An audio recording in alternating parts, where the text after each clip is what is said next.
Mel Brooks and Woody Allen, the two most successful comedy directors in the world today. Now, who's funnier? To me, it's Mel Brooks. I love his sight gags and his slapstick. And I say it's Woody Allen. His comedy makes me laugh and think. And this special Take-Two program will take the form of a debate with film clips. The issue is, who's funnier, Mel Brooks or Woody Allen? In Woody's corner is Gene Siskel, film critic of the Chicago Tribune. And speaking on behalf of Mel Brooks is Roger Ebert, film critic of the Chicago Sun-Times. Now, Roger and I, and most of the people we know, agree that Brooks and Allen are America's two funniest filmmakers. There are many similarities between the two men. Both are Brooklyn-born Jews who began their careers as gag writers and as stand-up comics. They even worked together as writers for the same television program, Sid Caesar's Your Show of Shows, back in the 50s. And yet, there are dramatic differences between the films of the two men. We'll be looking at their different approaches to characters, ideas, and to comic situations as this debate continues. Okay, here we go. Okay. Let's start with the major difference, which is the subjects they make fun of. What Mel Brooks has the most fun with are movies, old movies. He says he spent half his childhood in the dark of a Brooklyn movie theater, memorizing the film classics of the 30s and 40s. And those old movies must still be tucked away somewhere in the back of his head, since almost all of Mel Brooks' pictures make fun of old movie cliches and stereotypes. He started out with the producers in 1968, and we'll have a scene from that later on, but his first real target for satire was the Western. In Blazing Saddles, made in 1974, Mel Brooks turns every Western cliche upside down. Here's his parody of the classic cowboy fistfight with bad guy Alex Karras doing the punching. Hey, you can't park that animal over there. It's illegal.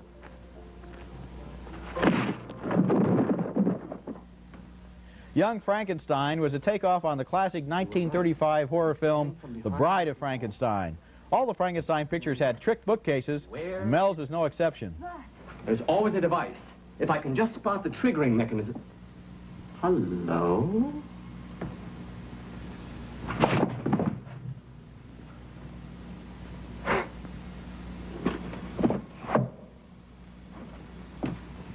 It seems louder over here. Hand me that candle, will you?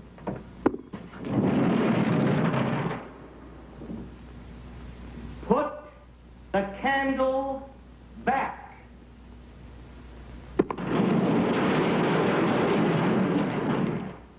All right?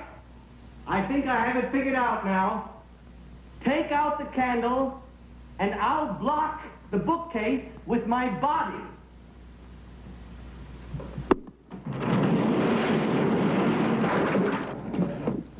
Don't put the candle back.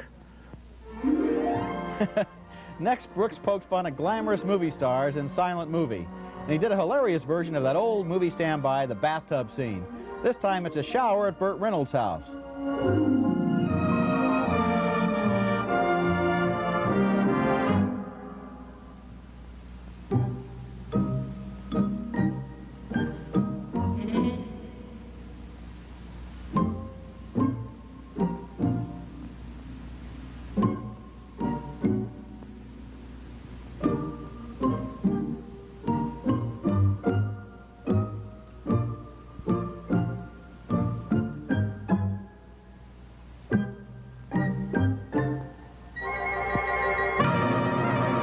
So Mel Brooks satirizes old movies. He plays off of our own shared sense of movie history because we know these cliches and stereotypes as well as he does. That's part of the fun. We're in on the joke. Okay, here we come to the part where I attack you and Mel Brooks. But wonderful. First, what I really want to do is say that I think that Mel Brooks is a terrific comedy filmmaker. He's my second favorite comedy filmmaker in the 70s. After Woody Allen, right? And vice versa for me. It's Okay. a two-way street. I think what we really want to do here that's worthwhile is talk about directions in these two filmmakers' careers. We think they're very good, and we both see danger signs in the most recent films that each guy has made, and we want to point those out to each other. In Mel Brooks, I think it's the last two pictures that bother me. He's parodying Silent Movie, and then in the Hitchcock parody, High Anxiety. I don't think those are inspired choices of things to parody. I think he's repeating himself, getting a little stale. As far as I'm concerned, if he can continue to be as inventive as he has been, I'm not concerned about the direction And I of his see career. warning signs of repetition, and I prefer a filmmaker who changes and grows and tries to stretch himself a little more. For example, I'm thinking, you might guess... A random example. Yeah, Let's have Woody one. Allen. I think Woody Allen keeps growing as a filmmaker. His films have been mostly about his difficulty, every man's difficulty, in establishing a long-lasting relationship with a woman. Here's a series of scenes from 3 Woody Allen films spanning 9 years. Watch how he grows more competent as a lover and as a filmmaker. We begin with the first film he directed, Take the Money and Run. Are you in the Philharmonic? Yes, I am, actually. Oh, that's right. Here, Woody Allen has fallen hopelessly in love with Janet Margolin. But he can't talk directly to her about his feelings, so he tells us about them in narration, in a primitive movie style that sounds like one of Woody's old nightclub routines. I know I was in love. First of all, I was very nauseous. You know, I never met such a pretty girl, and I guess I'm sensitive because, you know, real beauty makes me want to gag. Plus, I don't know how to act with girls. You know, I'm shy. I'm just nervous around women. I have a tendency to dribble. In Love and Death, Woody can at least talk to a woman, but she takes the lead when it comes to sex. Must be lonely at the front. How long has it been since you've made love to a woman? What's today? Monday, Tuesday, 2 years. 2 years. You remember how, of course. Well, if you start me, it'll all come back.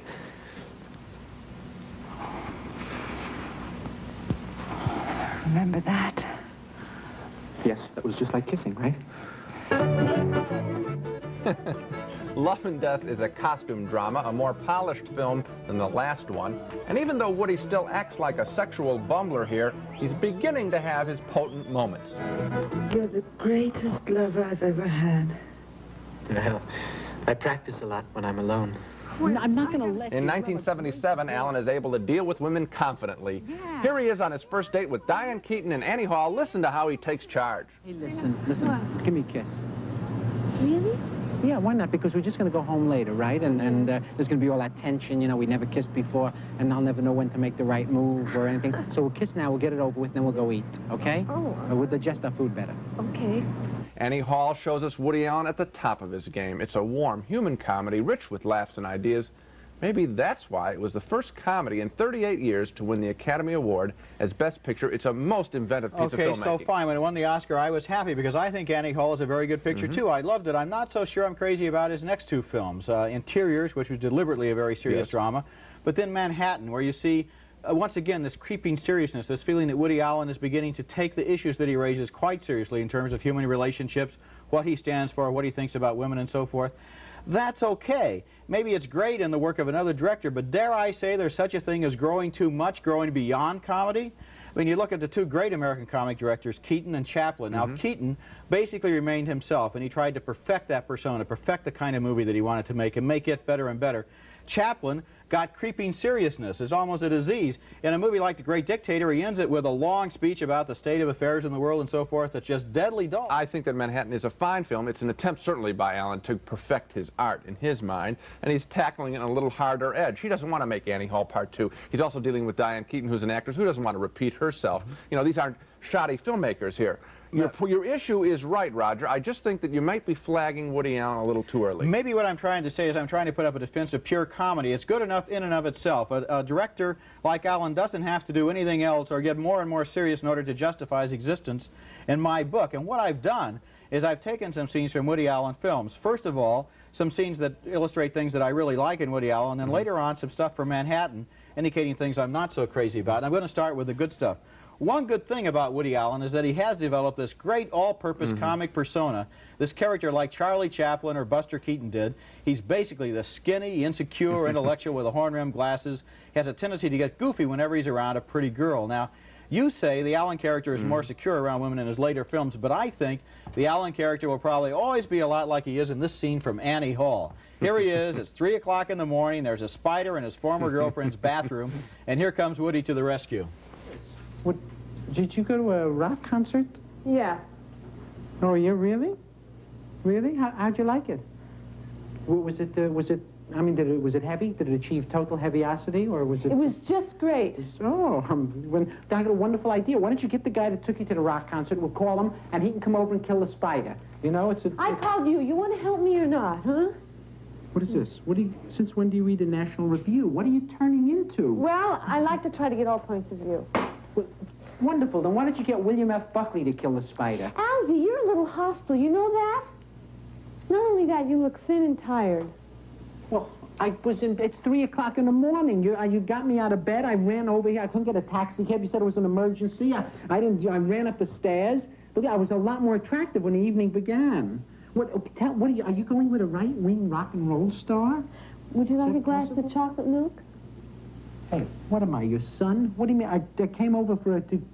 I got the good chocolate. Yeah, I where's know the you love spider? it. It's in Where's the it in the bathroom? bathroom? Okay. Hey, don't squish it, and after it's dead, flush it down the toilet, okay? And flush Honey. it a couple of times. Darling, I've been killing spiders since I was 30, okay? It's a very big spider.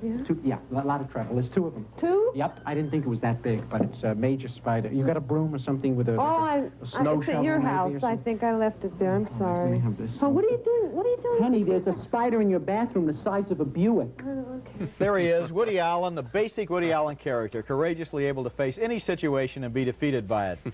He has a sort of whistling in the dark bravery there that we can easily identify with, and speaking for myself, when the chips are down and there's a big hairy spider in the bathroom, I'm no more crazy about going in there after it than Woody is. He gives us an all-purpose character there that we can laugh at and love at the same time. And I like him when he plays everyman as a schlep, but in his recent movies, Allen has begun playing characters that are closer to himself. His characters resemble the famous Woody Allen, the real Woody Allen, the insecure New York intellectual that we've read about. Look at this scene, for example, from Manhattan, which is filmed in black and white. Woody and his friends, including the teenager he's dating and Diane Keaton, who he's destined to fall in love with, are engaged in one of New York's favorite intellectual word games, the put-down. What about Mozart? You guys don't want to leave out Mozart. I mean, while you're trashing people. Oh, well, how about Vincent van Gogh or Ingmar Bergman? Did you say Van Gogh? Ingmar Bergman. You get in trouble. Bergman? Bergman's the only genius in cinema today, I think. Big Bergman fan. Oh, God, you're so the opposite. I mean, you write that absolutely fabulous television show. It's brilliantly funny, and his view is so Scandinavian. It's bleak. My God. I mean, all that Kierkegaard, right? Real adolescent, you know, fashionable pessimism. But compare the feeling in those scenes with the feeling we got while we were watching Annie Hall. Now, do you really call that growth in his relationship? Because I don't. His characters have become self-consciously intellectual, analytical, and not as funny. You can see Woody Allen there slipping away from his all-purpose comic persona that he developed in those other movies and into a character who might be a lot closer to life, but he's also a lot less funny. And I don't call that growth, Gene. I think he's in danger of losing what made him unique. I think that this can be said, that Woody Allen, a lot of people wanted to make Annie Hall Part 2. Maybe you were one of those people. Well, he didn't make that. He's got a brighter mind than that. Maybe he couldn't be contained in just duplicating himself. He's done it once. He wants to move on to something else.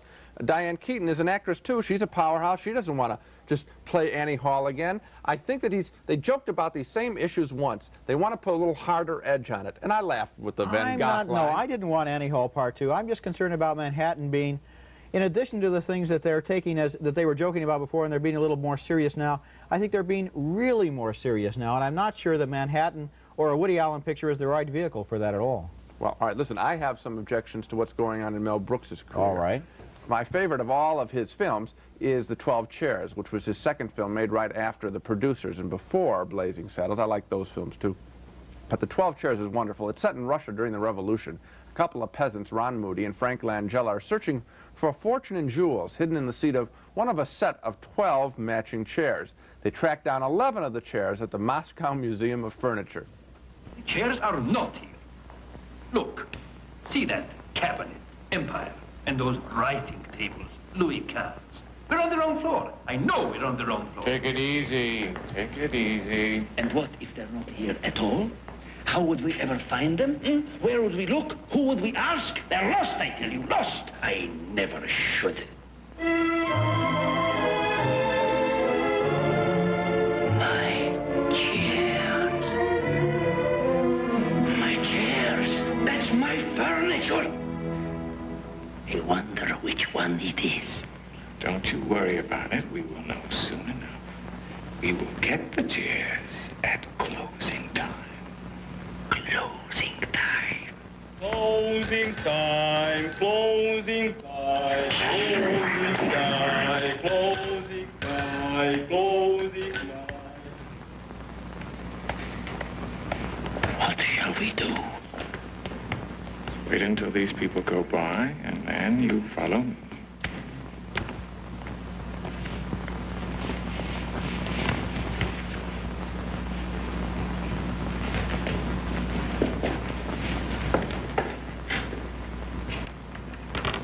Get those hands, dining room chairs, and put them on the cart. Don't make a sound. something happened to the 12 Chairs that I think may have changed Mel Brooks's career in a very important way. The 12 Chairs was a financial flop, and that flop came right after the box office failure of The Producers, which was a wonderful film, but it didn't make any money either. So with The 12 Chairs, Mel Brooks's film career was really in jeopardy. What happened? Well, after 3 long years of work, he finally got financing for Blazing Saddles, which was a tremendous box office success. Ever since then, he's gone, I think, for the belly laughs and for the profits, considerable profits to be found in parodies of old movies. But that formula, I think, is growing stale. In High Anxiety, his most recent film, Brooks parodies the thrillers of Alfred Hitchcock, here involving a typical Hitchcock case of mistaken identity.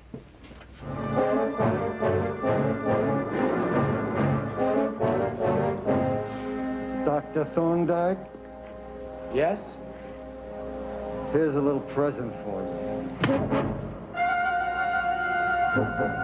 What is this? Who are you? Why are you? Wait! Who are you? What does this mean? What does this mean? What does this mean? That's the man! That's the man who shot him! No, wait, you don't understand. This is not my gun. It was... Oh, my God. Man is dead. I didn't... he shot him, I'm sure.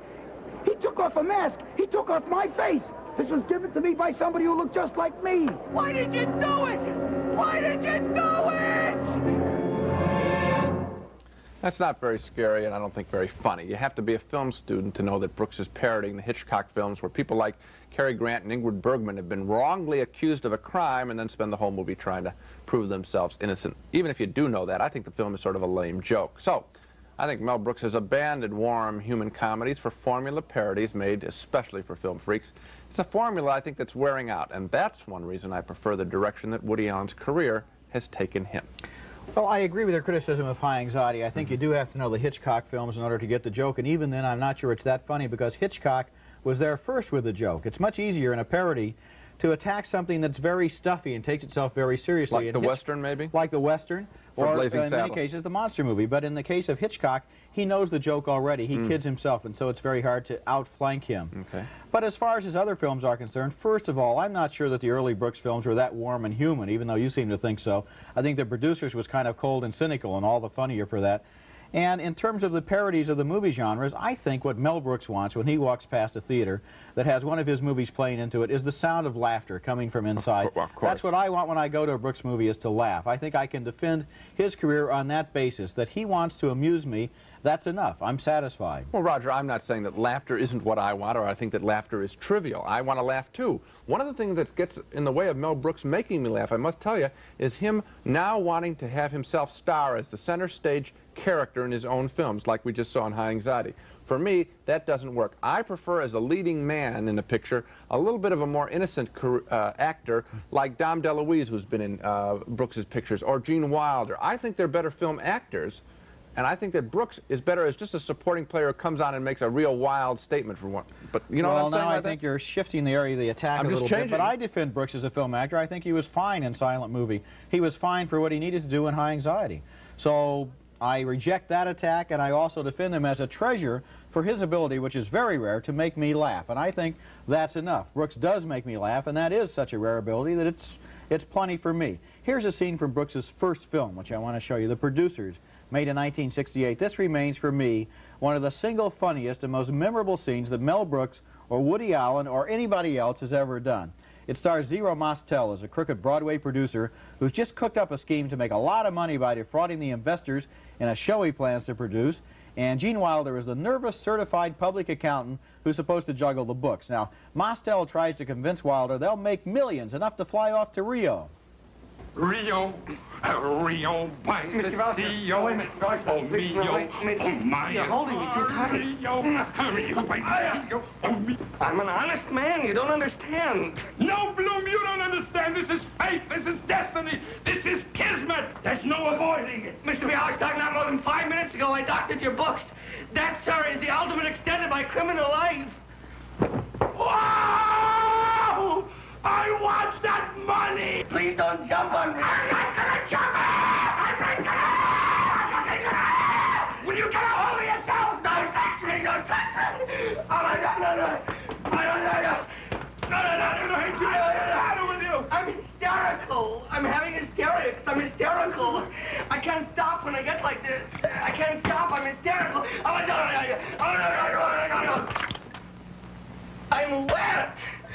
I'm wet. I'm hysterical and I'm wet. That's got to be a classic scene. You know, Sure. for years, whenever everything is broken out at the same time, that's what I said. I said, I'm hysterical and I'm wet. No, it's a great line, and I just want to point out that's early Mel Brooks, which is the Mel Brooks that I really love. Here is my last chance, though, at convincing you that Woody Allen is funnier than Brooks. This is one of Woody Allen's greatest scenes. In the beginning of Annie Hall, Woody Allen's character tells us about his childhood. In a very clever and tender moment, he takes us back to his second-grade classroom. I must say, I always thought my schoolmates were idiots. Melvin Greenglass, you know, his fat little face, and Henrietta Farrell, just Miss Perfect all the time, and Ivan Ackerman, always the wrong answer, always. 7 and 3 is 9. Even then, I knew they were just jerks. In 1942, I had already discovered women. He kissed me! He kissed me! That's the second time this month. Step up here. What did I do? Step up here. What did I do? You should be ashamed of yourself. Why? I was just expressing a healthy sexual curiosity. 6-year-old boys don't have girls on their minds. I did. For God's sake, Alvy, even Freud speaks of a latency period. Well, I never had a latency period. I can't help it. Why couldn't you have been more like Donald? Now, there was a model boy. Tell the folks where you are today, Donald. I run a profitable dress company. Boy, sometimes I wonder where my classmates are today. I'm president of the Pincus Plumbing Company. I used to be a heroin addict. Now I'm a methadone addict. I'm into leather.